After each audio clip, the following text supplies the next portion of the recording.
इस एपिसोड में हम कुछ बहुत इंटरेस्टिंग और इम्पोर्टेंट डेटा डिस्कस करेंगे जिसका एक ओवरआर्किंग थीम है कि इंडिया में कैपिटल फ्लोज यानी कि बाहर की कंट्रीज से जो पैसा आ रहा है वो काफ़ी स्ट्रॉन्ग चल रहा है। अब कैपिटल फ्लो स्ट्रॉन्ग होने का एक ऑब्वियस बेनिफिट तो शायद आपको पता ही होगा कि कैपिटल फ्लोज आने से इन्वेस्टमेंट स्ट्रॉन्ग रहेगा, इन्वेस्टमेंट ग्रोथ होगी तो जॉब्स भी बढ़ेंगे, जॉब्स के साथ साथ इकोनॉमिक ग्रोथ भी बढ़ेगी, राइट। तो ये तो हो गया एक ऑब्वियस बेनिफिट कैपिटल फ्लोज का।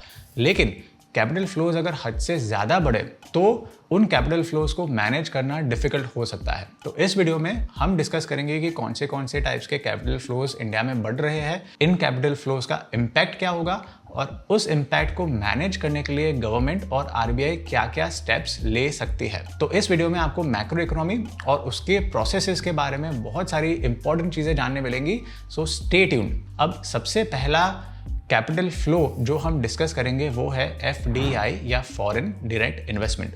फॉरेन डायरेक्ट इन्वेस्टमेंट क्या है? कोई फॉरेन कंपनी अगर इंडिया में सब्सिडरी क्रिएट कर रही है या जॉइंट वेंचर क्रिएट कर रही है या कोई डोमेस्टिक कंपनी को अक्वायर कर रही है तो उसके लिए उनको पैसा इंडिया भेजना पड़ेगा। वो पैसा जब आएगा तो वो पैसे को बोलते हैं FDI, foreign direct investment. Foreign direct investment का फायदा ये है कि फॉरेन FDI फंड जो है, फंड फ्लो, वो काफ़ी स्टेबल रहता है। और वो स्टेबल है क्योंकि इस महीने मानो कि कोई कंपनी, फॉरेन कंपनी ने इंडियन कंपनी को अक्वायर किया तो अक्वायर करने के लिए वो पैसा इंडिया में लाएगी। अब वो पैसे को वो तुरंत दूसरे महीने तो रीट्रांसफ़र या विड्रॉ तो नहीं कर पाएगी, राइट, क्योंकि ये जो पैसा आ रहा है वो लॉन्ग टर्म बिजनेस ऑपरेशंस को चलाने के लिए आ रहा है, तो वो लॉन्ग टर्म के लिए होता है। उदाहरण के लिए आप ले लो, वॉलमार्ट ने जब फ्लिपकार्ट में 2018 में $16 बिलियन का इन्वेस्टमेंट किया था, राइट, तो वो इन्वेस्टमेंट करने के साथ साथ टेक्नोलॉजी ट्रांसफ़र भी आता है।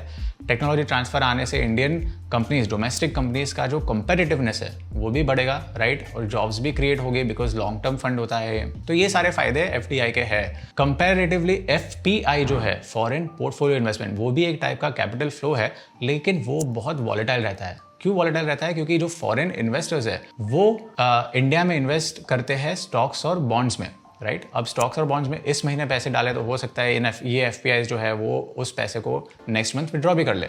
तो ये पैसा इंपॉर्टेंट तो है लेकिन वो बहुत वॉलेटाइल है, तो इंडिया को चाहिए ज़्यादा FDI कंपेयर टू FPI।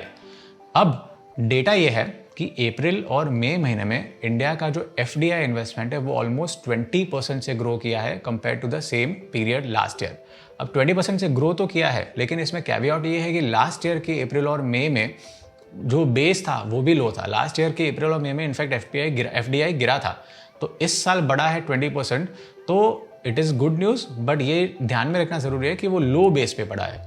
अच्छा, लास्ट क्वार्टर भी FDI 20% से ही बढ़ा था, सो जनवरी, फरवरी, मार्च क्वार्टर में वो भी 20% से ही बढ़ा था, तो ये गुड न्यूज़ तो है। इस साल FDI काफ़ी स्ट्रॉन्ग चल रहा है, लेकिन आगे जाके हमें देखना है कि FDI का जो फ्लो है वो सेम लेवल पे रहता है या फिर कम होता है, राइट। FDI का फ्लो जैसे हमने डिस्कस किया कि हमें चाहिए कि FDI ज़्यादा रहे कंपेरेटिवली कंपेयर टू FPI, पर FPI का ग्रोथ भी स्ट्रॉन्ग चल रहा है। FPI जुलाई में फर्स्ट 2 वीक्स ऑफ जुलाई में ऑलमोस्ट $5 बिलियन का रहा है, तो FPI भी स्ट्रॉन्ग है, which is not a bad thing. लेकिन ध्यान में रखना ज़रूरी है कि FPI इन्वेस्टर्स जो है वो कभी भी इस पैसे को विड्रॉ कर सकते हैं।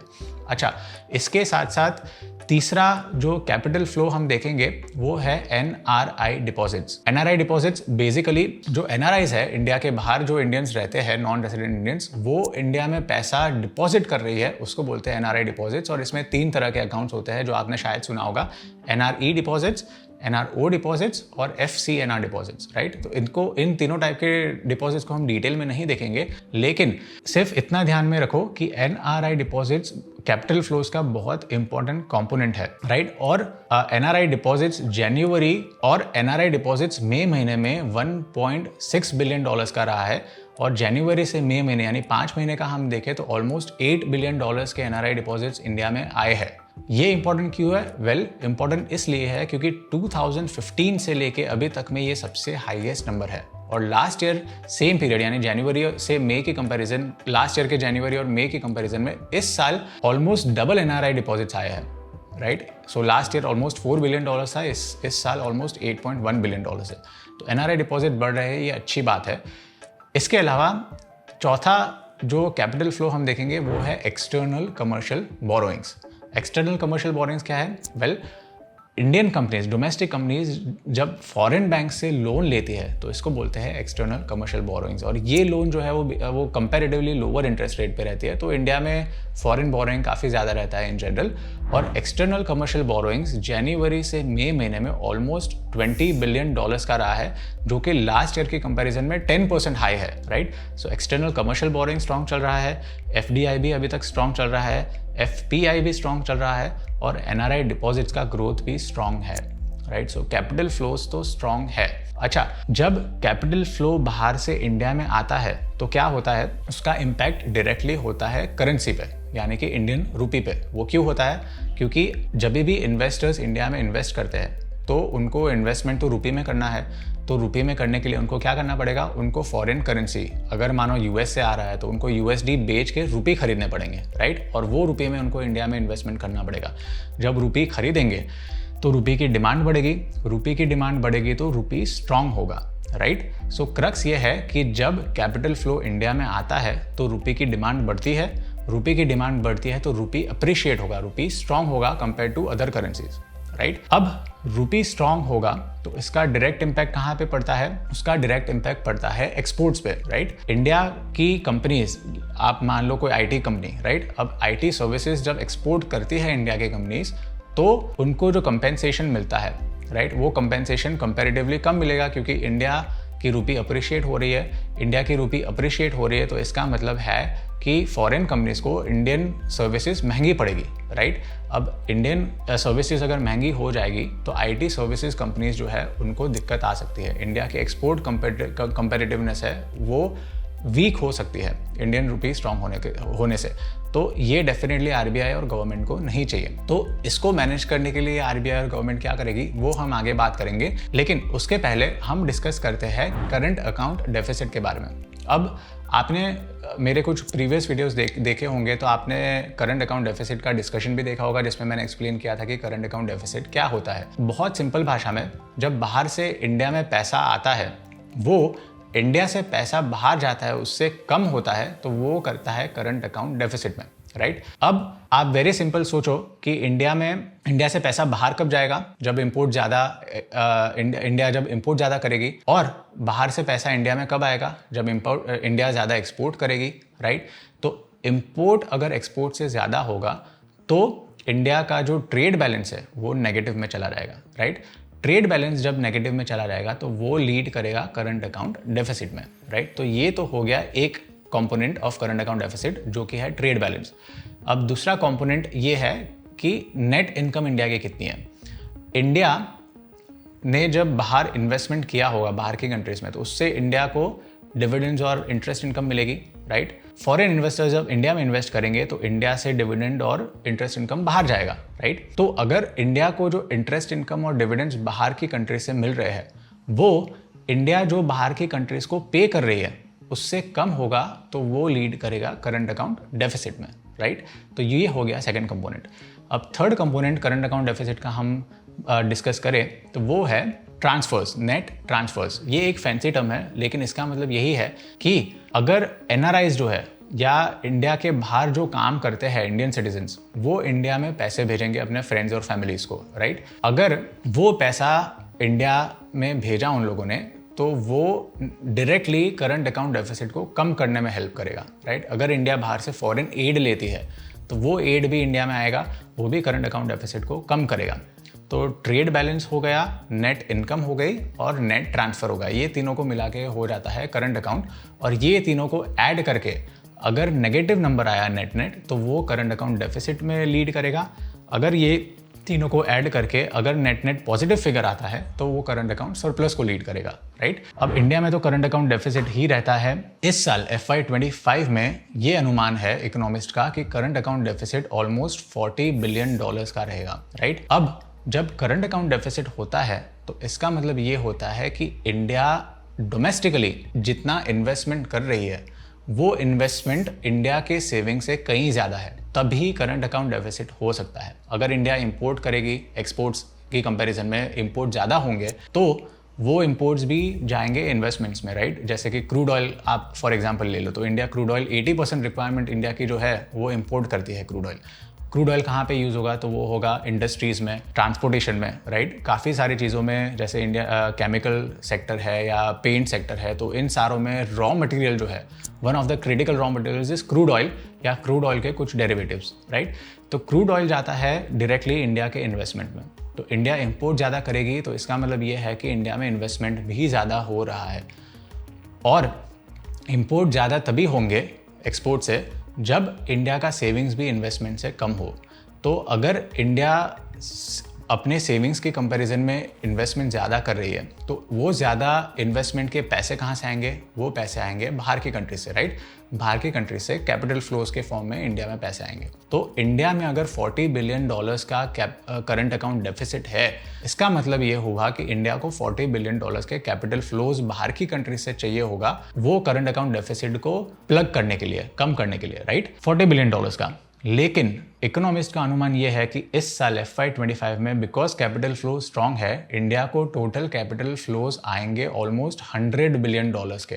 तो कितना ज़्यादा हुआ capital flow compare to current account deficit, almost $60 billion का ज़्यादा हुआ। अब कैपिटल फ्लोज जब इतना ज़्यादा होगा, तो हमने पहले डिस्कस किया वीडियो में कि इंडिया की करेंसी यानी कि रुपी जो है वो स्ट्रांग हो सकती है, वो अप्रिशिएट हो सकती है, क्योंकि कैपिटल फ्लोज इंडिया में लाने के लिए फॉरेन इन्वेस्टर्स को रुपीस खरीदने पड़ेंगे और डॉलर्स को बेचना पड़ेगा। तो रुपये की डिमांड ज़्यादा होगी तो नेचुरली रुपी स्ट्रांग हो जाएगा, राइट। लेकिन रुपी स्ट्रांग होगा तो इंडिया की इंडस्ट्रीज जो है, इंडिया के एक्सपोर्ट इंडस्ट्रीज, एक्सपोर्ट कंपेटिटिवनेस जो है वो वीक हो जाएगा। नेचुरली आरबीआई को तो ये चाहिए नहीं, क्योंकि इंडिया के एक्सपोर्ट्स और इंपोर्ट्स दोनों सिंगल डिजिट में ग्रो कर रहे हैं अभी, तो ये काफ़ी गुड न्यूज़ तो है नहीं। एक्सपोर्ट्स इंडिया को ज़्यादा चाहिए, we need to grow faster. तो अगर रुपी स्ट्रांग होगा तो एक्सपोर्ट वीक हो जाएंगे हमारे। इसको मैनेज करने के लिए, ये सिचुएशन को मैनेज करने के लिए आरबीआई क्या कर सकती है? वेल, आरबीआई डॉलर्स को खरीद सकती है और रुपी को बेच सकती है, राइट। डॉलर्स खरीदने से क्या होगा कि डॉलर्स स्ट्रांग हो जाएंगे, डॉलर्स की डिमांड बढ़ेगी, डॉलर स्ट्रांग हो जाएंगे और रुपी बेचेगी आरबीआई, तो रुपी वीक हो जाएगा।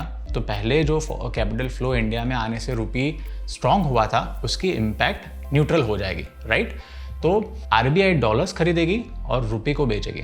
ये एक स्टेप आरबीआई ले सकती है। अच्छा, अभी आरबीआई डॉलर्स खरीदेगी मार्केट से, तो इसका एक बेनिफिट भी है आरबीआई को कि आरबीआई के जो फॉरेन एक्सचेंज रिजर्व्स है वो स्ट्रांग हो जाएंगे।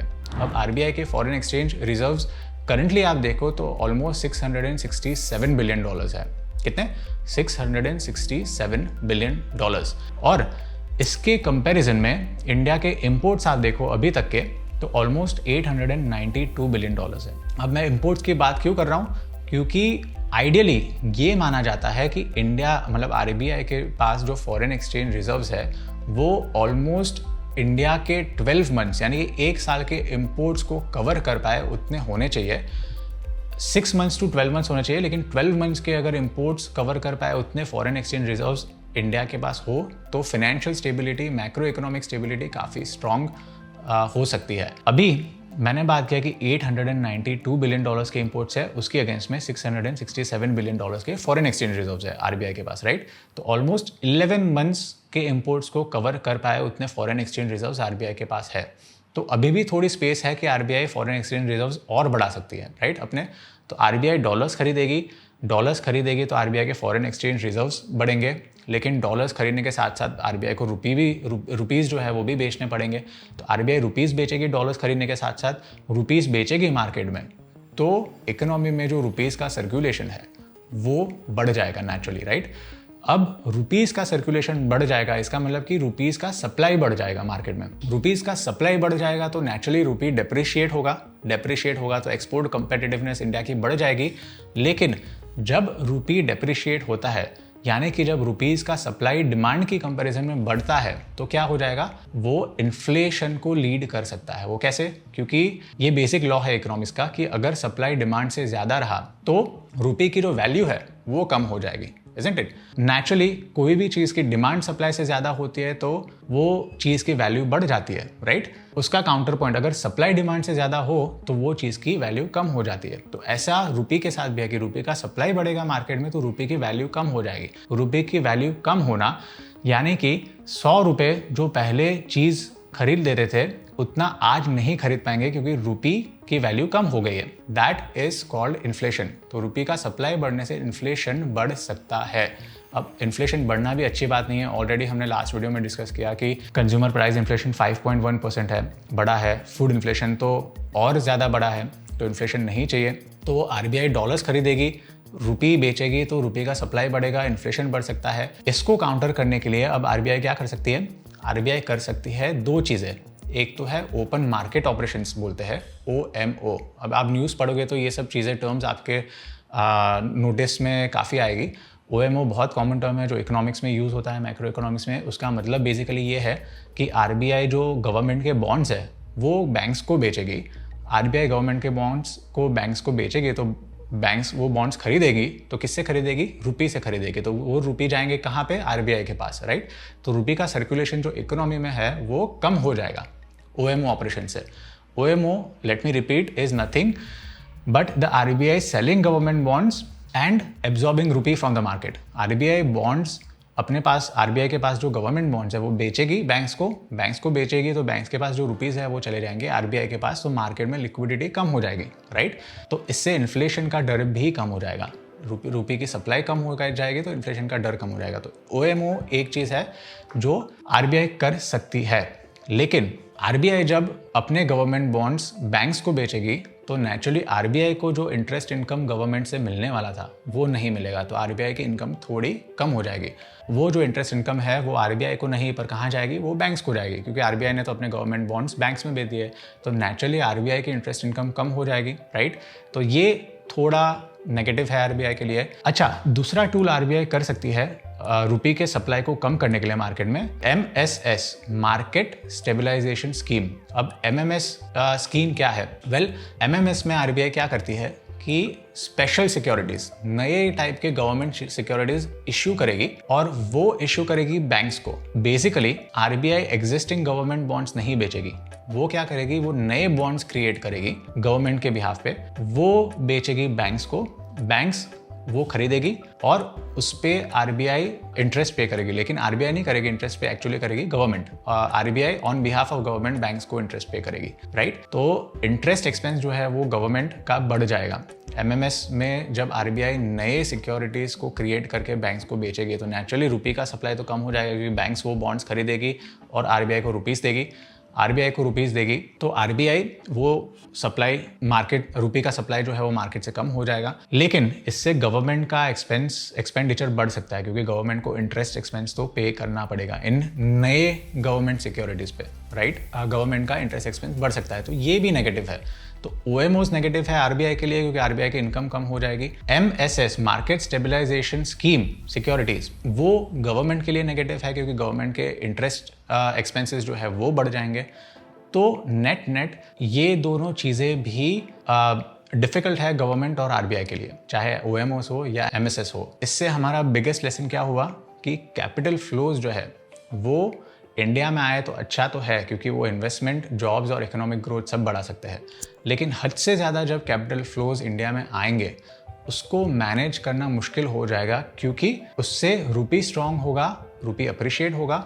रुपी अप्रिशिएट होने से इंडिया की एक्सपोर्ट कंपेटिटिवनेस कम हो सकती है, वीक हो सकती है। आरबीआई के पास टूल्स है, OMOs और MSS, ये दोनों, जिससे आरबीआई रुपी को डेप्रिशिएट या वीक कर सकती है, जिससे एक्सपोर्ट इंडिया के बढ़े। लेकिन इन दोनों टूल्स के कुछ गैर फायदे हैं, राइट। तो कैपिटल फ्लोज ज्यादा होने से कुछ नेगेटिव रिपरकशंस भी हो सकते हैं। अच्छा, इसके बाद हम डिस्कस करते हैं इंडिया के इंपोर्ट्स और एक्सपोर्ट्स। मैंने इस वीडियो में पहले डिस्कस किया कि इंडिया के इंपोर्ट्स और एक्सपोर्ट्स दोनों अभी स्लो चल रहे हैं। तो जून में इंडिया के इंपोर्ट्स और एक्सपोर्ट्स दोनों सिंगल डिजिट से ग्रो किए हैं और इससे हमारा ट्रेड डेफिसिट जो है वो ऑलमोस्ट 10% से बड़ा है ईयर ऑन ईयर, राइट। अब पॉजिटिव चीज़ तो ये है कि एक्सपोर्ट्स की अगर हम बात करें तो एक्सपोर्ट्स में इलेक्ट्रॉनिक गुड्स, उसका एक्सपोर्ट्स ऑलमोस्ट 20% से बढ़ा है। तो अप्रैल, मई और जून, यानी कि जून क्वार्टर में हम देखें तो इंक्रीमेंटल एक्सपोर्ट्स में इलेक्ट्रॉनिक गुड्स का कंट्रीब्यूशन जो है वो भी ऑलमोस्ट 20% से बढ़ा है। तो इलेक्ट्रॉनिक गुड्स का एक्सपोर्ट बढ़ रहा है और इनफैक्ट उसका एक्सपोर्ट्स जेम्स और ज्वेलरी, आपको पता है कि इंडिया जेम्स और ज्वेलरी भी एक्सपोर्ट करती है,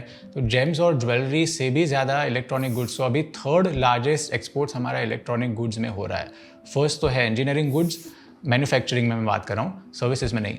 तो मैन्युफैक्चर्ड में यानी कि मर्केंडाइज गुड्स में सबसे ज़्यादा एक्सपोर्ट इंडिया जो करती है तो वो है इंजीनियरिंग गुड्स, उसके बाद पेट्रोलियम गुड्स एक्सपोर्ट करती है और उसके बाद अब इलेक्ट्रॉनिक गुड्स एक्सपोर्ट कर रही है इंडिया। तो ये एक थोड़ा पॉजिटिव न्यूज़ है, लेकिन इंपोर्ट और एक्सपोर्ट वीक चल रहे हैं, तो उसको बढ़ाने के लिए इंडिया क्या करेगी वो देखना ज़रूरी होगा। अच्छा, अब ग्लोबली हम देखें तो इस हफ्ते एक की डेटा रिलीज हुआ है, वो है चाइना के जीडीपी के बारे में।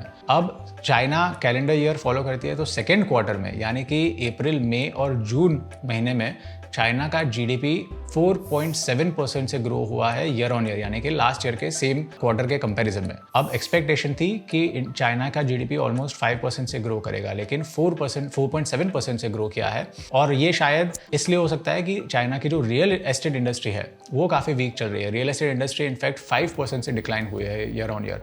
तो चाइना में अभी भी डिमांड वीक है, और डिमांड वीक होने के कारण जीडीपी भी वीक चल रही है। तो चाइना का नेचुरली जब तक इकोनॉमी रिवाइव नहीं होगी तब तक एक्सपोर्ट्स और इंपोर्ट्स दोनों वीक रह सकते हैं, क्योंकि इंडिया चाइना से भी काफ़ी ट्रेड कर रही है। और इंडिया के इकोनॉमिक ग्रोथ की हम बात करें तो इंडिया में जून क्वार्टर में इकोनॉमिक ग्रोथ 7% से कम आएगी, ऐसा इकोनॉमिस्ट अनुमान लगा रहा है। 7% से कम क्यों? क्योंकि लास्ट वीडियो में, जैसे आप लास्ट 2 वीडियोज़ में हमने डिस्कस किया कि इंडिया में ऑटो सेल्स वो काफ़ी वीक रहे हैं, बिकॉज हमारे वहाँ 3 महीने से इलेक्शन चल रहे थे, तो उसका डायरेक्ट इम्पैक्ट ऑटो सेल्स पे पड़ा है, चाहे वो 2 व्हीलर हो, पैसेंजर व्हीकल्स हो या कमर्शियल व्हीकल्स हो। ऑटो सेल्स कम होने से डीजल 90% ट्रांसपोर्टेशन में यूज़ होता है, तो डीजल कंजम्पशन भी काफ़ी वीक रहा है। और ऑटो डीलर्स के पास काफ़ी इन्वेंट्री बढ़ी हुई है, राइट। इसके साथ साथ जीएसटी भी आप देखें तो जीएसटी का कलेक्शन जून में वीक रहा है। तो ये सब डेटा को अनुमान लगाते हुए हमने पहले ही डिस्कस किया था कि इस क्वार्टर में इकोनॉमी थोड़ी स्लो डाउन हो सकती है, पर ये इलेक्शंस के कारण भी हो सकती है, ऐसा नहीं कि पूरे साल में वीक चलेगी, राइट। तो नेक्स्ट क्वार्टर में, इस क्वार्टर में तो ये है, इस क्वार्टर के जीडीपी फिगर्स रिलीज होंगे ऑलमोस्ट आई थिंक अगस्त में। नेक्स्ट क्वार्टर से हमें देखना पड़ेगा कि इंडिया की जीडीपी रिवाइव हो रही है या फिर ये एक स्ट्रक्चरल स्लो डाउन है या नहीं। इस हफ्ते के वीडियो में आई होप आपको मैक्रो इकोनॉमिक्स के बारे में काफ़ी ज़्यादा सीखने मिला हो। नेक्स्ट वीक हम फिर मिलेंगे सेम डेटाज और सेम इम्प्लीकेशंस और इम्पैक्ट के डिस्कशन के साथ। इस हफ्ते के लिए इतना ही। Thank you so much.